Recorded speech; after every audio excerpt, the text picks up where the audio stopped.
There are a lot of different ways that we can create a game using a ready-made game engine. I would like to start off with a 2D game engine, and so we're going to go through the whole process of following essentially one of their tutorials from absolute start to finish. That means we're going to do some things that are not even in their tutorials so that you can follow from step 0 to step the end. Let's go ahead and get started.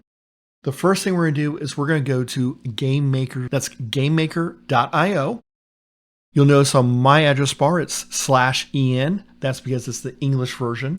If you need a different language, choose the little British flag icon, and you can choose a different language. Now you might be asking, why did I pick this particular game engine to start with? Well, number one, it's been around for a while. Number two, it has both a visual editor as well as a text-based script editor. That allows us to create scripts relatively easily using a common language or a visual format if you prefer. The third reason is it's been used by a lot of different developers, and you can actually create commercial projects with it, and people have. And then finally is the price.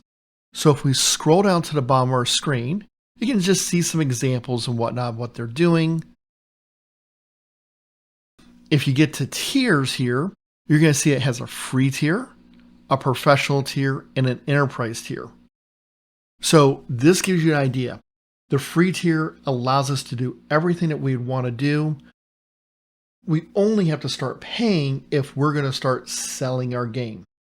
And if we want to sell our game on a console, then we have to use the enterprise version.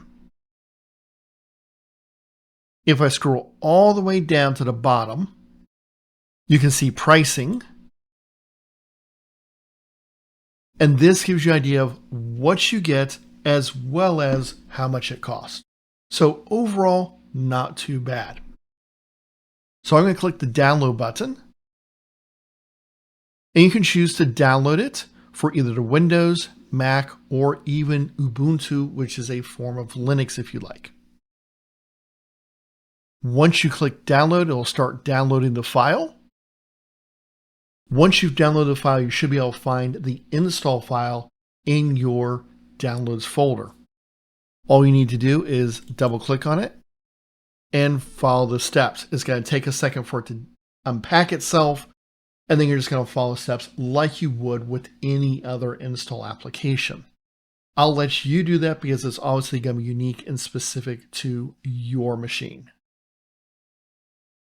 All right. Once you've downloaded the file and installed it, you'll want to click on the icon. I have an icon on my desktop. I'll just double click on it here.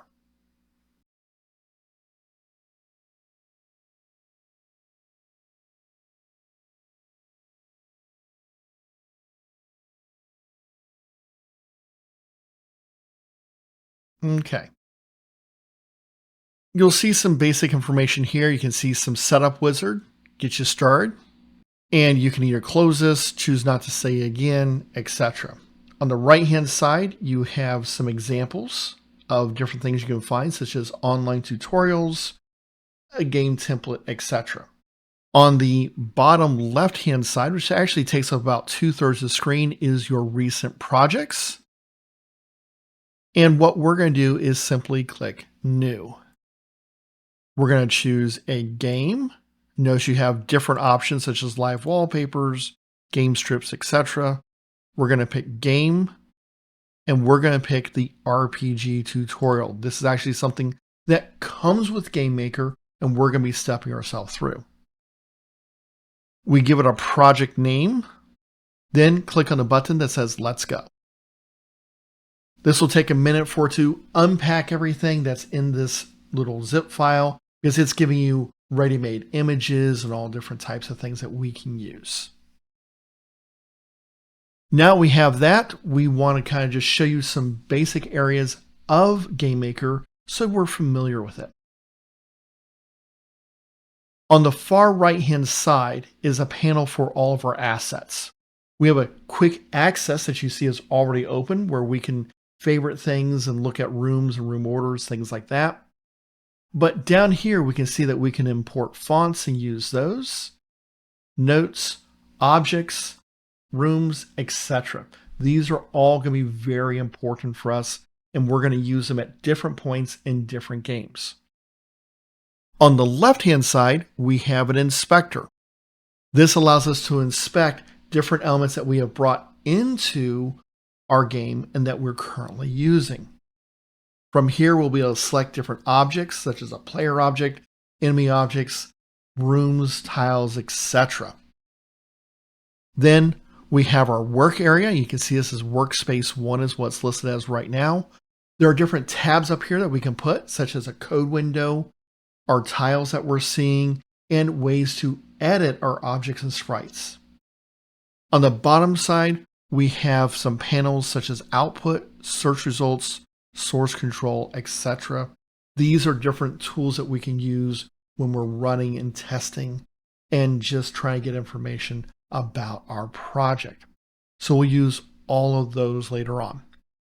Before we get started, I do want to make one change because it'll probably come with Code Editor version 1. File, Preferences, Code Editor 2. You notice it says beta. And this box right here that says enabled is probably unchecked for you. So you'll want to make sure it's checked and then click OK. Now, if it was unchecked and you had to check it, then you're going to need to restart GameMaker Studio. Before you restart it though, I recommend coming down here to Theme, and you can choose your font. The font default's like 10. I find that really hard to read, especially for doing these type tutorials for you. So I make it a size 14 font. That just makes it a lot easier for me to read, a lot easier for you when you're reading tutorials on YouTube. Now, you can change this to something else. I simply just typed in a number. You have up and down arrows. You can change it. You may want to make it like a 12-point font. It's easy to read on the screen if you're not doing recordings and things like that. So that's why I have mine set to 14. You can also change other colors in here. I left these the default. These are good for us. Click OK. If you need to restart GameMaker Studio, go ahead and do that now. I'll see you in your next video. We're going to start to set up our work area.